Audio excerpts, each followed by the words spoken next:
To the neutral F1 fans out there, the Mercedes dominance can tend to get very boring. This team win a lot. They are on pace to take an incredible 7th consecutive Constructors' Championship. Lewis Hamilton is also on his way to winning his 4th world title on the trot. But if we take a look at history, we can see that the fan boredom isn't surprising at all. It was only 7 years ago, and I say that half jokingly, that people were saying the same thing about Sebastian Vettel and Red Bull's dominance. It's repetitive, predictable, not good for the sport. Ironically, even Lewis Hamilton said that Vettel's dominance could bore fans. I empathize with a lot of people on this subject. After a while, it can get tiring seeing the same faces on the podium over and over again. But these guys deserve everything they have accomplished. No matter what has been done to hinder their progress, they have consistently found new ways to get better. Despite being the team to beat, they have refused to become complacent or feel satisfied with their previous successes. Now, compared to most other teams, they do have a much bigger budget to work with. Nevertheless, the efficiency of their development is what separates them from a team like Ferrari, who has a similar budget but can only produce the SF1000. But looking ahead to 2022, I'm starting to wonder whether anyone can actually put an end to their dominance.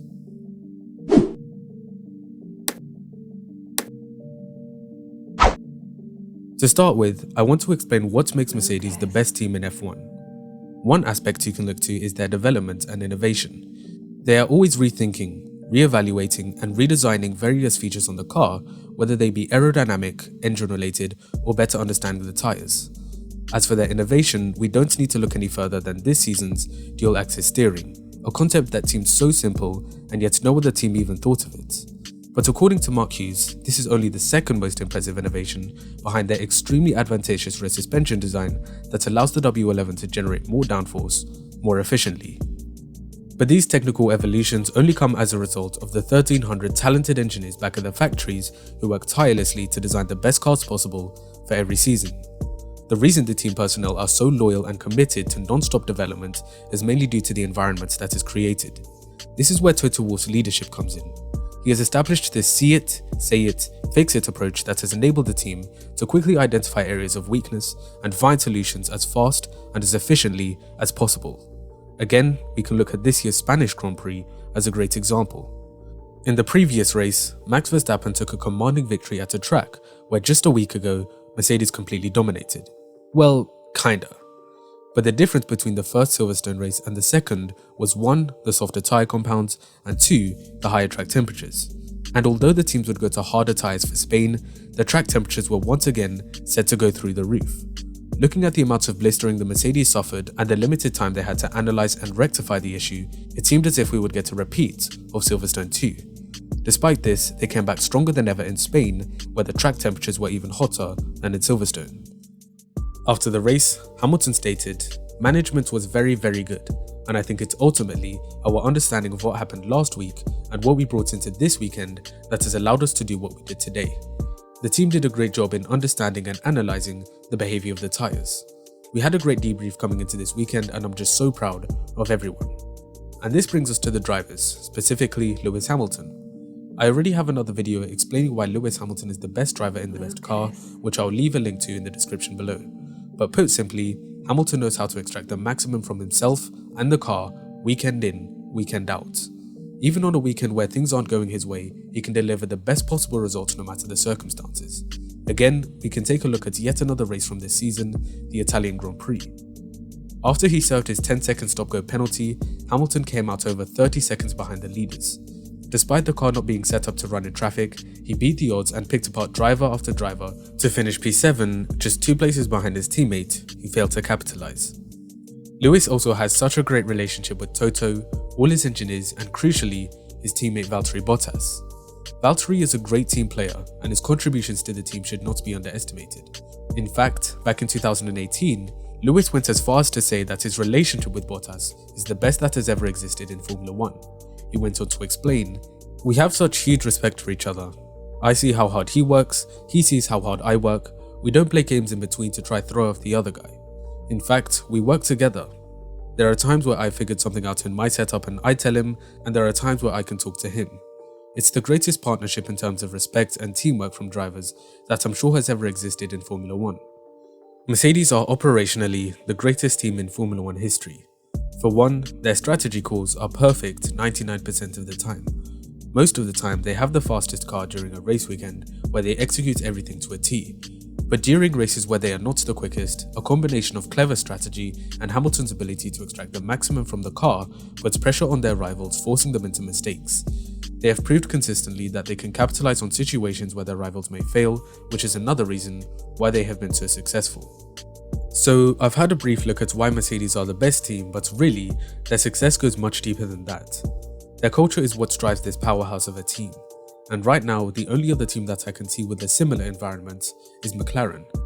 Which leads me to the title of this video. Can anybody put an end to the Mercedes-Hamilton dominance?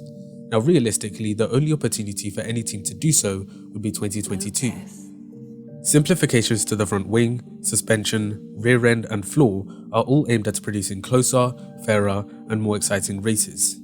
The implementation of the cost cap is also intended to reduce the amount teams spend on car development, which can allow smaller teams to outdevelop the bigger teams. Also, restrictions on the number of times components can be replaced will help reduce the gap between the faster cars and the midfield runners. So with that in mind, which teams do I think could take advantage of the new regulations and lay down a significant challenge to the almighty Mercedes-Benz? Well, as I said before, McLaren has an amazing working environment and are currently making great progress with their car developments.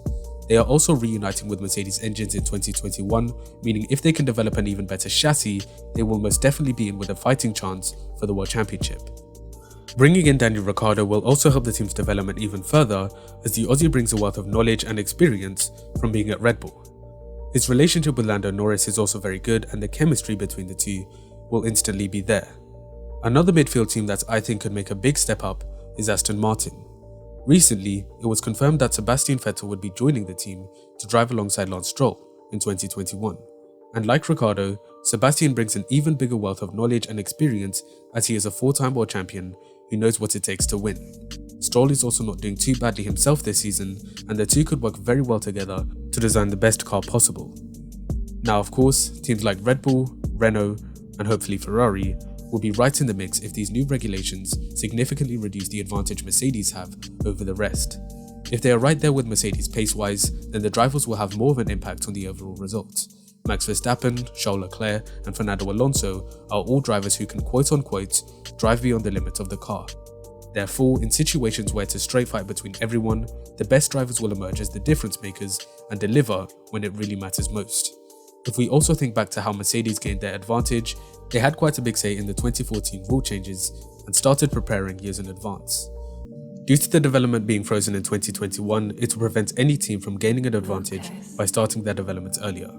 But having said all that, it's important to remember that Mercedes remain the best team on the grid. What drives their success is their organization, culture, and discipline. Over time, they have evolved into a team that is very methodic in their craft and developed a no-blame culture that makes for sustainable success no matter what is thrown at them. Lewis Hamilton is also undoubtedly the best driver in the world, and his ability to perform under pressure will help the team stay on top. But really, we will only ever know once 2022 comes around, and I'm super excited to see what happens. I hope you all enjoyed. Please like, share, and subscribe to the channel if you're new to enjoy plenty more videos in the future. Leave your thoughts on who you think could potentially overthrow Mercedes from 2022 and beyond in the comment section below. And as always, I'll see you in the next one.